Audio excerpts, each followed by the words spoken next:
Alright guys, we are back today with the Escape. So we kind of left off on the last video with the completed headliner and installing a few other cool little factory OEM Plus things. So right now I am going to find out if the plug down here fits the plug for the power driver's seat. So hopefully it's a plug and play, because this wire right here has all the wires from the same harness I took out of the one with power seats. So we're gonna find out in a moment. But before we do that, I'm gonna probably clean this out. Not all that bad. Saw some curly fries and a chapstick, but and some coffee. So yeah, it's kind of on par. I was not expecting much less than this compared to what the rest of the car was. But this car is a whole new car after this. 100% worth it so far. So guys, I'm going to show you a side-by-side comparison of the old seat to the new seat. And this will kind of sum up why I exactly replaced the whole interior. I know you saw the last seats, but this is just wild, and I have absolutely no regrets. This is the new seat. This is the old seat. Obviously, the lower end cloth is going to be a different color, but just right down to the material, this stuff was just so much softer and easier to, as you can see, tear. Look at all the stains on this thing. This thing is just nasty. It is just blown. So I might try shampoo it to show you how dirty it is. I mean, you can just look at it and tell us. You do not want to sit in this if you're any type of respectable human. Look at this. This thing is, for the age, 100% better. So let's go ahead, get the carpet clean, and try this out. Alright guys, so I plugged the seat in, and to my, honestly, if it was a 50-50 whether it would work or not, my surprise, we have a working power seat. Leave it to Ford to cut costs and make one harness. Thank you, Ford. We now have a plug-and-play power seat with thigh adjustment, back and forth, up and down. That seat had back and forth. So that will make driving a stick shift for a tall person like myself that much easier and more comfortable.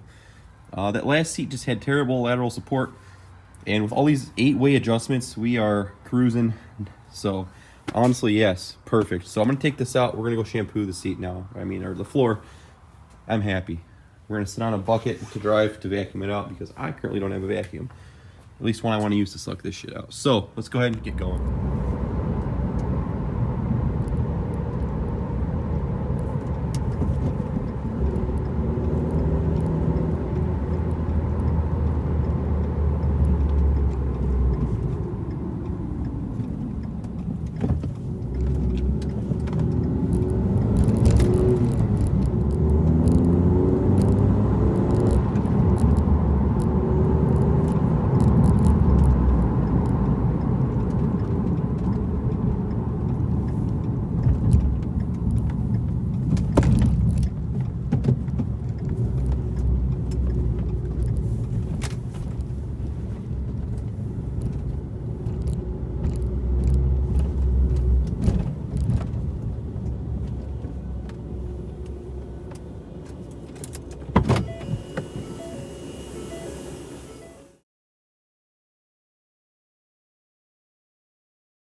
right, so here we are. We're back with the Escape right now. A few days later, interior's complete. We are moving now onto the fog light installation.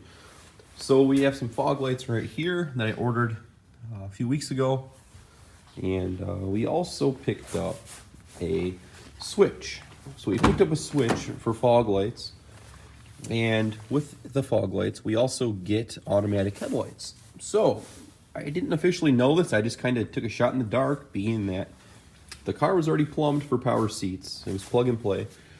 The car has a light sensor right there on the dashboard. Just like every other Escape, that is the light sensor. So when it's dark out, it tells the auto headlights to turn on. So our car came with this switch right here. No automatic headlights or anything like that. So obviously that sensor is not going to be used. I thought it was maybe just a dummy cover, and maybe the other higher models had the sensor in it.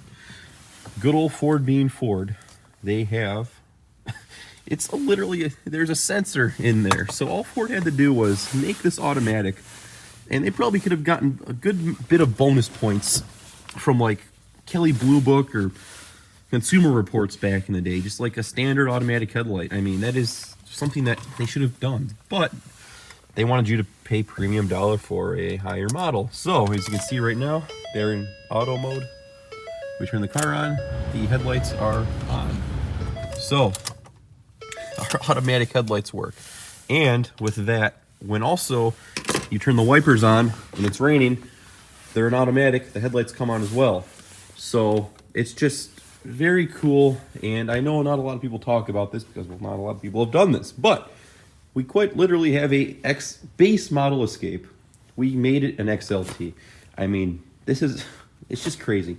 So with all of that, we have the fog light function. Go ahead and stick the key back in here again, and I'll show you what we're gonna do. The light turns on. So something's telling me that our car is plumbed with fog light harnesses somewhere in the bumper. I know the first generation's Escapes are, so I don't see why this would be any different, but we're going to officially find out. And so with all that, if we have the factory harness in the bumper, we're not going to have to use this aftermarket switch that the lights came with. So yeah, it's going to be pretty cool. I think that'd be a clean little upgrade. Obviously, it'll all look factory. We won't have to worry about routing wires or anything crazy like that. So let's go ahead and get the bumper off. We'll start getting it off, and we'll see what we can find out here. So we got the front bumper cover off, and it's looking like we don't have any wires. So it's not like the old first gens. So we're gonna have to use an aftermarket switch that I just showed you guys, or we could tap them in these headlights, but I wanna have the option to use them. So we're just gonna plumb them into the bumper here. These front covers, they come off just like that. There's some little nuts on the back there. A little disappointed that we can't, use the factory setup, but like if it's not there, we can't use it. So I looked all over the place for the plugs, and I just don't see them. I'm gonna give them one last final look, but usually they're kind of hidden behind the radiator there, but we don't have them. So it's looking like I said, we're gonna use the aftermarket switch. I'll figure it out, I'll let you guys know, but it looks like here it is. Super easy to take it off, actually. It's whole assembly right there. So I'm gonna kind of do some maneuvering here with the front end. I'll let you guys know what I ended up doing with it, but here it is. So let's go. The 3 nuts out of the back of the housing here, and we take these off just like that. We are released with the cover right here. So that's gone. We don't need that no more. And when we order our housings from eBay, they come in kind of a housing right here. We're not going to use this black housing. So to get the bulb out of this housing, there's going to be 2 little clips. You just squeeze these little nubs on the end right here, and they should pop right out. I did the other side. They seem to be a lot easier than this side. So anyways, I squeeze these out. Take our plastic wrap off just like that. These nubs are gonna go right in the back of this. So let's pop it through.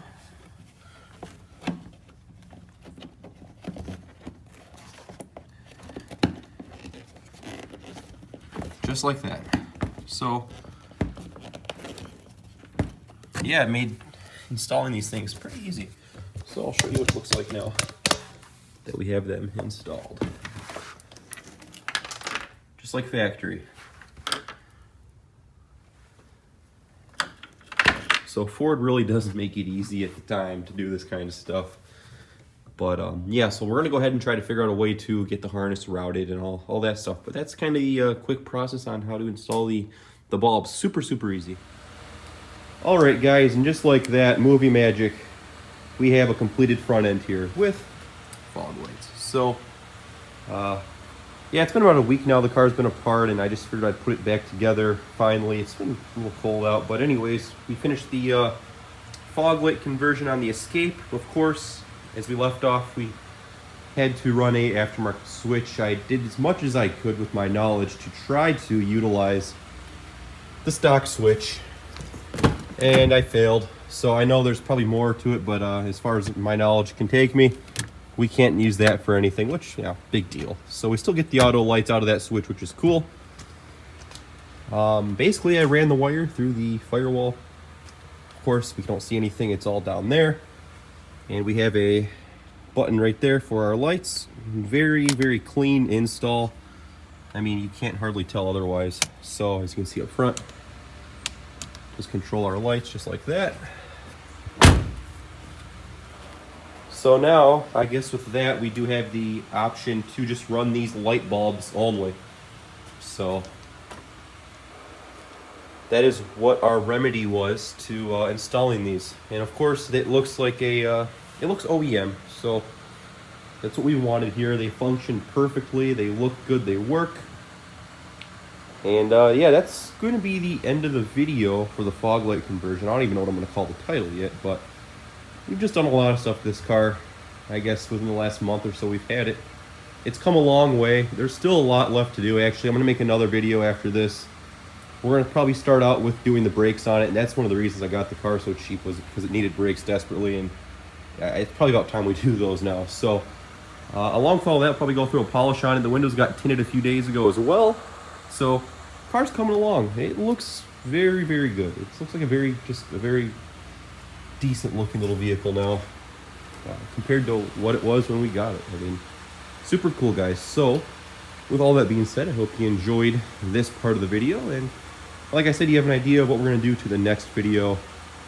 But yeah, as usual, guys, thanks for watching. We'll talk to y'all later.